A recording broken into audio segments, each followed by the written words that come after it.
हरियां तोरियां लेकर ले अरबी कंगले भिंडियां टिंडे घिया गोल बैंगने गोभियां दे फुल पालक ले। दुनिया की मुख्तलिफ ममालिक में 60 साल से जायद उम्र के शहरियों को मुफ्त ट्रांसपोर्ट, इलाज और मुख्तलिफ तरीकों से जिंदगी को आसान बनाने की सहूलियात फराहम की जाती हैं, लेकिन बदकिस्मती से पाकिस्तान में इस उम्र के अफराद पेट की आग बुझाने के लिए रेहड़ी पर सब्जी फरोख्त करते हैं। सब्जी बेच के गुजारा करता हूँ, बच्चों के लिए ले लेता हूँ 10-20, इसमें बढ़िया को 200-150 बच जाता है तो अल्लाह ताला उसमें बरकत डाल देता है।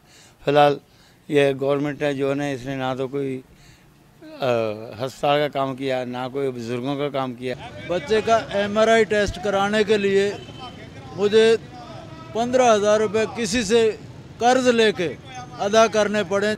बुजुर्ग शहरी अपने नातवा कंधों पर खानदान की किफालत का बोझ उठाए मेहनत मजदूरी के लिए निकलता है। जब कोई बीमारी घेर ले तो कर्ज उठाना पड़ता है, बाज़-औक़ात तो मकान का किराया देना भी महाल हो जाता है।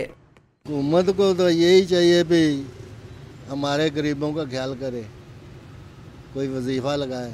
72 साल च मैं काम कर रहा, ना कोई सानू सहूलत है, ना गल है, ना बात है। हुकूमत इन अफराद को मराद देकर बाइज़्ज़त शहरी बनाने में अपना किरदार अदा करे। कैमरामैन महबूब अली के साथ अदनान शेख, डॉन न्यूज़, लाहौर।